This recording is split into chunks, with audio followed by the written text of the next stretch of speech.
আচ্ছা, তো বাইরে আপনার অঝোরধারায় বৃষ্টি হচ্ছে। সকাল থেকে বৃষ্টি ছিল না, বাট দুপুর থেকে বৃষ্টি শুরু। তো এখন আপনাদের সাথে আমি যে বিষয়টা আজকে ডিসকাস করতে চাচ্ছি সেটা হচ্ছে কোন টাইপের টিকিটগুলো আপনার নিরাপদ। কারণ আমরা যারা আহ, দেশের বাইরে বেড়াতে যাই বা যে কোনো কাজে উদ্দেশ্যে আমরা দেশের বাইরে যেতে চাই, ইভেন আপনার ডোমেস্টিক পর্যন্ত কোন টাইপের টিকিটগুলো আপনাদের জন্য নিরাপদ, আমি আজকে সেটাই আপনাদের সাথে আলোচনা করব। প্রথমত আসি হচ্ছে ডোমেস্টিক। ডোমেস্টিকের প্রত্যেকটা টিকিটই আপনার নন রিফান্ডেবল হয়। আর হচ্ছে গিয়ে আপনার আম, আর আসি হচ্ছে আপনার ইন্টারন্যাশনাল টিকিট। ইন্টারন্যাশনাল টিকিটের ক্ষেত্রে আপনার অনেকেই চায় যে হচ্ছে আপনার একটু সস্তার ভিতরে, একটু কমের ভিতরে। তো এখন চাইলে তো আর কম ভাড়ায় টিকিট দেওয়া যায় না, চাইলে তো আর কমে দেওয়া যায় না। এখন সেটা ডিপেন্ড করতেছে আপনি কত তারিখে যাবেন, কত থেকে কত তারিখের ভিতরে যাবেন, বা আপনি কত তারিখে আসবেন, বা কত থেকে কত তারিখের ভিতরে আপনি রিটার্ন দেবেন, কতদিন পর আপনার রিটার্ন। তারপর হচ্ছে আপনার প্রত্যেকটা এয়ারলাইন্সের টিকিট কিন্তু আপনার 12 ঘন্টা পর পর চেঞ্জ হয়ে যায়। 12 ঘন্টা না, সরি, 24 ঘন্টা পর পর আপনার চেঞ্জ হয়। মানে রাতের বেশিরভাগ সময় আপনার রাতে 12টার পরে কিন্তু আপনার টিকিটের ফেয়ার অটোমেটিক আপনার চেঞ্জ হয়ে যাচ্ছে। তো এখন আমি যে বিষয়টা বলতে চাচ্ছি, টিকিট হচ্ছে আপনার দুই ক্যাটাগরি, একটা হচ্ছে রিফান্ডেবল আর একটা হচ্ছে নন রিফান্ডেবল। আমি কিছুদিন আগেই ডোমেস্টিক নিয়েও সেটা বলেছি যে ডোমেস্টিকের টিকিটগুলো মূলত নন রিফান্ডেবল হয়ে থাকে। তো ইন্টারন্যাশনাল ক্ষেত্রে দুইটা ক্যাটাগরি হয়, রিফান্ডেবল এবং হচ্ছে non refundable.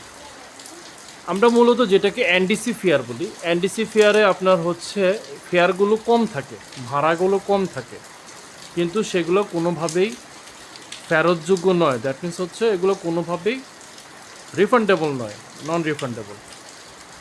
Non refundable ticket যদি আপনি নেন, আপনি, হ্যাঁ, আপনি ভাড়া কম পেলেন, আপনি কম ভাড়া যেতে পারলেন।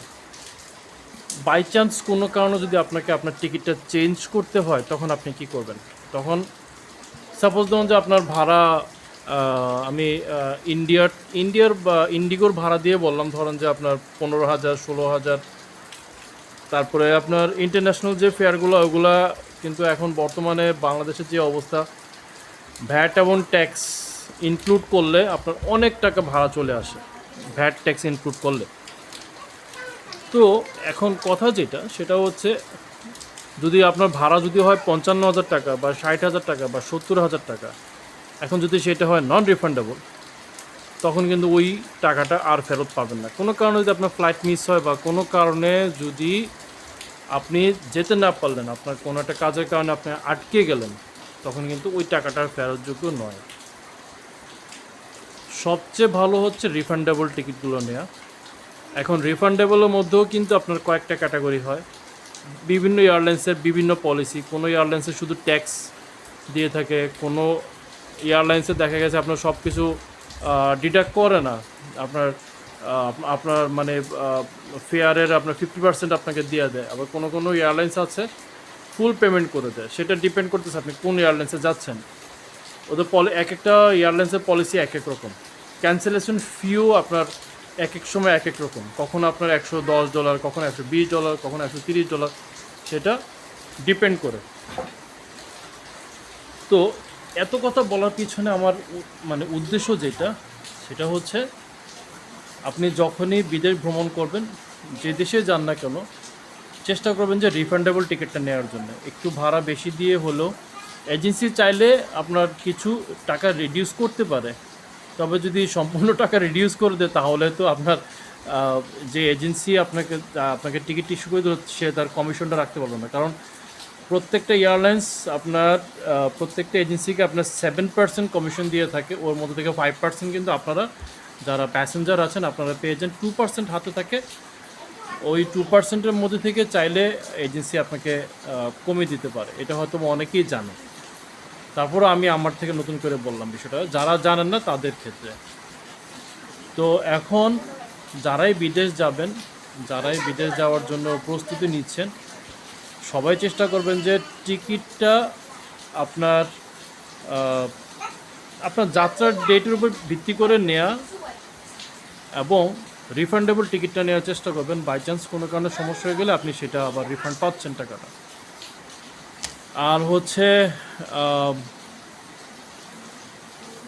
এখন বর্তমানে বাংলাদেশে বলতে গেলে আপনার টিকিটের ভাড়া অনেক বেশি, সেটা সবাই জানি। এটা ভাড়া বেশি হওয়ার পিছনে কারণ হচ্ছে বাংলাদেশের কাছে আয়াটা অনেক টাকা পায়, তো সেটাও একটা কারণ হতে পারে, বা আপনার গভর্নমেন্টের ভ্যাট ট্যাক্সের কারণেও আপনার টিকিটের ভাড়াটা বেশি হতে পারে। কারণ আপনার অন্য দেশ থেকে আপনি পার্শ্ববর্তী কান্ট্রি, আপনি ইন্ডিয়া থেকে যখন আপনি টিকিটটা ইস্যু করবেন ওইখান থেকে কিন্তু ভাড়া বা কম পাওয়া যায়। তো যাই হোক, আপনারা যারা বিদেশ ভ্রমণ করতে চাচ্ছেন অবশ্যই চেষ্টা করবেন যে রিফান্ডেবল টিকিট নেওয়ার জন্যে, আর বাদ বাকিটা এজেন্সির হাতে। সো নন রিফান্ডেবল টিকিট আপনার যতটাই সস্তা হোক না কেন, নন রিফান্ডেবল টিকিট না নেয় ওটাই ভালো। সো টিল দেন সবাই ভালো থাকবেন, চেষ্টা করবেন। যেহেতু এই চ্যানেলটা আমার অনেক আগে ক্রিয়েট করা, প্রায় 2013-তে ক্রিয়েট করা, মাঝখানে অনেক বছর বন্ধ ছিল। তো আমার এই চ্যানেলের মাধ্যমে চেষ্টা করবো আপনাদেরকে ট্রাভেল রিলেটেড যত ধরনের তথ্য দেওয়া যায় আমার এই চ্যানেলের মাধ্যমে আপনাদেরকে আমি সেইভাবে হেল্প করব। তো টিল দেন সবাই ভালো থাকুন, সুস্থ থাকুন, এই বলে বিদায় নিচ্ছি। আল্লাহ হাফিজ।